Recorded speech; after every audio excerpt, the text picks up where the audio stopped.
میں ایک بند عاصی ہوں، خطا کار ہوں مولا۔ الحمد لله وكفى وسلام على عباده الذين اصطفى أما بعد فأعوذ بالله من الشيطان الرجيم بسم الله الرحمن الرحيم قد أفلح من تزكى وذكر اسم ربه فصلى بل تؤثرون الحياة الدنيا والآخرة خير وأبقى صدق الله العظيم۔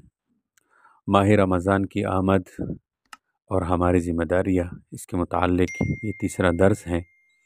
تیسرے درس میں ہم چوتھا کام وہ یہ عرض کر رہے ہیں کہ قرآن کریم کی تلاوت کا اہتمام کیا جائے اس ماہ مبارک میں۔ قرآن کریم کے ایک ایک حرف پر نیکی کا وعدہ کیا گیا ہے۔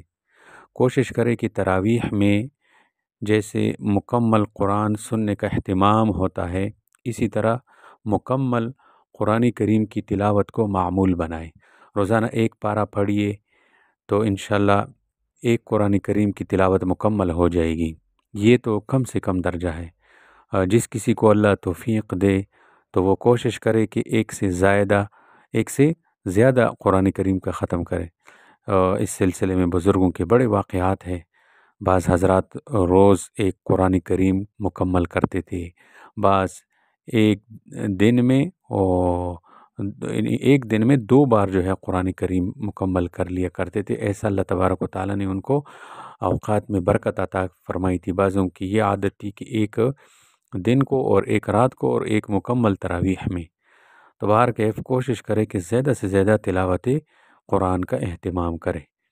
اور 5واں کام جو ہے وہ دعاؤں کا اہتمام، خصوصاً سحر اور افطار کے وقت میں دعاؤں کا ضرور اہتمام وہ جو ہے کیا جائے۔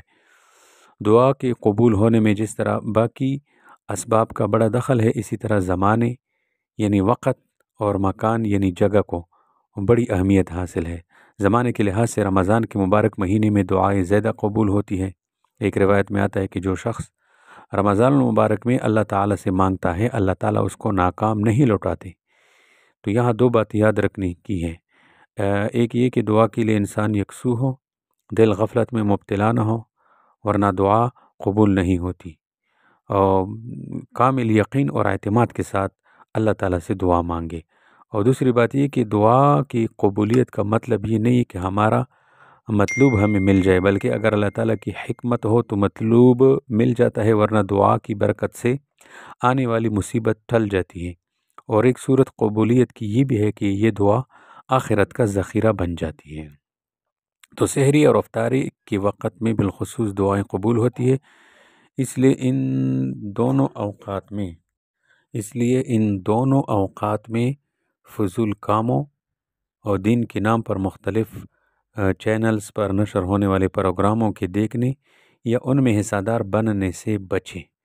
ان پروگراموں سے نہ دین پھیلا ہے اور نہ جو ہے پھیل سکتا ہے۔ دین کے اپنے ذرائع اور طریقے ہیں، انہیں اختیار کریں۔ تو ان اوقات میں ٹی وی کے سامنے بیٹھے رہنا بہت بڑا گناہ ہے، لہٰذا ان اوقات میں دعا میں مشغول ہوں۔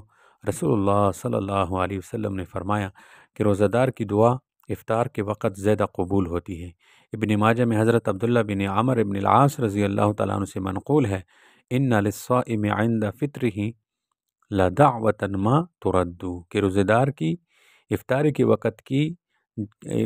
وقت کی جانے والی دعا جو ہے رد نہیں ہوتی۔ اسی طرح سحری کا وقت رات کا آخری پہر ہوتا ہے اور بڑا ہی مبارک وقت ہے۔ اس وقت میں دعائیں زیادہ قبول ہوتی ہیں۔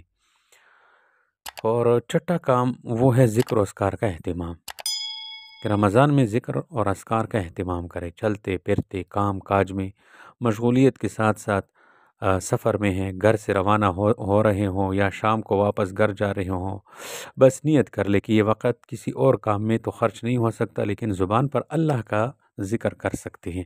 لہٰذا ان اوقات کو بھی ذکر میں صرف کر کے قیمتی بنا سکتے ہیں۔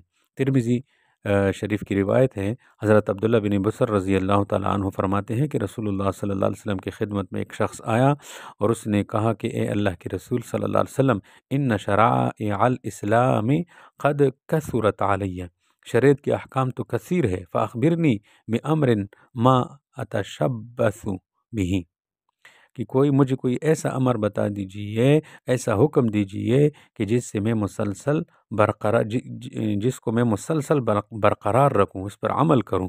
تو آپ علیہ السلام نے فرمایا لا یزال لسانک رطبا من ذکر اللہ عز وجل۔